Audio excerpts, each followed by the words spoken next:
భారతదేశ మొట్టమొదటి ఉపాధ్యాయురాలు, సంఘ సంస్కర్త, రచయిత్రి, ఉద్యమకారిణి సావిత్రిబాయి పూలే 127వ వర్ధంతి పురస్కరించుకొని ఆదివారం నల్గొండ పట్టణంలోని బీపీ మండల్ విగ్రహం వద్ద సావిత్రిబాయి పూలే వర్ధంతి కార్యక్రమాన్ని బీసీ సంక్షేమ సంఘం, ఉద్యోగ మహిళా సంఘాల ఆధ్వర్యంలో ఘనంగా నిర్వహించారు. ఈ సందర్భంగా బీసీ సంక్షేమ సంఘం జిల్లా అధ్యక్షులు దుడుకు లక్ష్మీనారాయణ, ఉద్యోగుల సంఘం జిల్లా అధ్యక్షులు వంగూరి నారాయణ యాదవ్, మహిళా సంఘం జిల్లా అధ్యక్షురాలు సింగం లక్ష్మి మాట్లాడుతూ 19వ శతాబ్దం మొదటి భాగంలో మన సమాజంలో ఉన్న మూఢనమ్మకాలకు వ్యతిరేకంగా తన జీవితాంతం పోరాటం చేసి ప్రజలను చైతన్యవంతులు చేసిన వీరవనిత శ్రీమతి సావిత్రిబాయి పూలే అని, వీరు తన భర్త ప్రోత్సాహంతో చదువు నేర్చుకొని తన తోటి మహిళలకు చదువు నేర్పడం కోసం అనేక రకమైన మహిళా పాఠశాలలను నెలకొల్పి వారిని విద్యావంతులు చేయడం జరిగింది. ఈ సందర్భంగా ఎన్ని అడ్డంకులు ఎదురైనా ధైర్యంగా నిలదొక్కుని సమాజాన్ని చైతన్యం చేసి ఉద్యమకారిణి శ్రీమతి సావిత్రిబాయి పూలే అని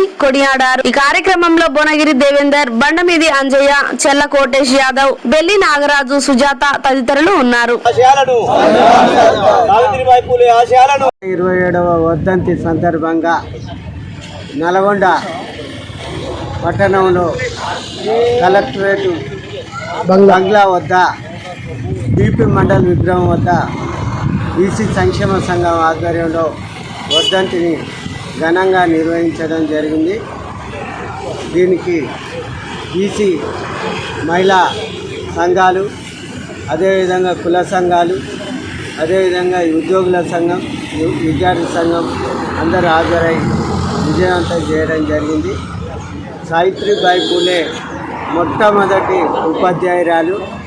ఆ రోజుల్లో మహిళలకు విద్య నిషేధించిన రోజుల్లోనే మహాత్మా జ్యోతిరావు పూలే, సావిత్రిబాయి పూలే భర్త అయినటువంటి ఈ సమాజంలో చీకటి వైదొలగాలంటే మహిళలకు విద్యాబుద్ధులు నేర్పించాల్సిన అవసరం ఎంతైనా ఉంది అని ఆనాడు ఆధిపత్య వర్గమైనటువంటి బ్రాహ్మణ యుగానికి వ్యతిరేకంగా తన భార్య అయినటువంటి సావిత్రిబాయి పూలేకు విద్యను అభ్యసించి 59 పాఠశాలను నెలకొల్పి మహిళలకు విద్య నేర్పించినటువంటి గొప్ప మహిళా శక్తి.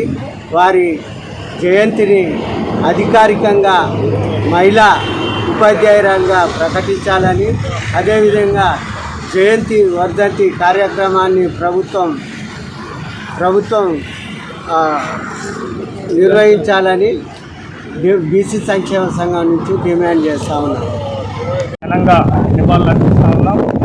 ఈ దేశానికి తొలి మహిళా ఉపాధ్యాయురాలు సావిత్రిబాయి పూలే గారు ఆ రోజే ఎన్నో రకాలుగా పోరాటాలు చేస్తూ గ్రామీణ ప్రాంతంలో ఉండబడినటువంటి మహిళలకు విద్యారంగంపై అవగాహన కల్పిస్తూ చదువు నేర్పినటువంటి గొప్ప మహనీయురాలు.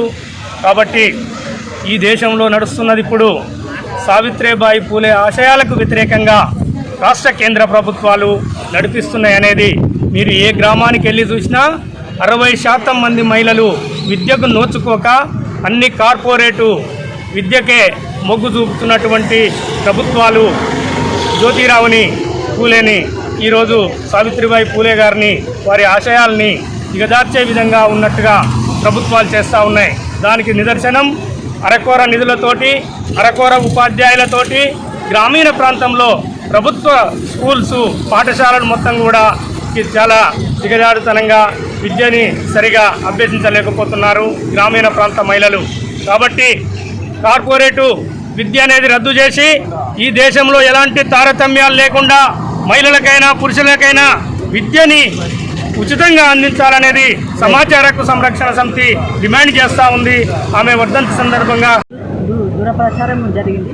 ఆ రోజులలోనే మరి సావిత్రిబాయి పూలే మహారాష్ట్ర సతారా నవగ్రామ్ జిల్లాలో ఒక పేద రైతు కుటుంబంలో పుట్టి ఆమె 9వ వేటనే 12వ వేట ఉన్న మన జ్యోతిరావు పూలేను వివాహం చేసుకున్న తర్వాత అప్పుడు జ్యోతిరావు పూలే గారు ఈ దురాచారాలను స్త్రీ ఎప్పుడైతే అణచివేతబడుతుందో, విద్య లేకుంటే వెలిగలేదని చెప్పి ముందు నా ఇంటి నుండే ప్రారంభిస్తానని చెప్పి తన భార్యకు విద్య నేర్పించి సావిత్రిబాయి పూలే గారికి మొదటి గురువైన తన భర్తతోనే విద్యను అభ్యసించి ఈ విద్యను అణగారిన బాలికల కోసము మరొక పాఠశాలను 1948లో ఒక పాఠశాల నిర్మించి మరి జ్యోతిరావు పూలే గారు మరి సావిత్రి పూలే గారు కలిసి ఆ పాఠశాలను నిర్మాణించి దాంట్లో 9 మంది బాలికలతోటి ప్రారంభించిన పాఠశాలలో తర్వాత 51 పాఠశాలను నిర్మించి మరి స్త్రీ విద్య వస్తేనే మన సమాజంలో మరి మహిళకు హక్కు కావాలంటే ముందు మానవకు హక్కులు తెలియాలి, మహిళకు హక్కు కావాలంటే చదువు రావాలి,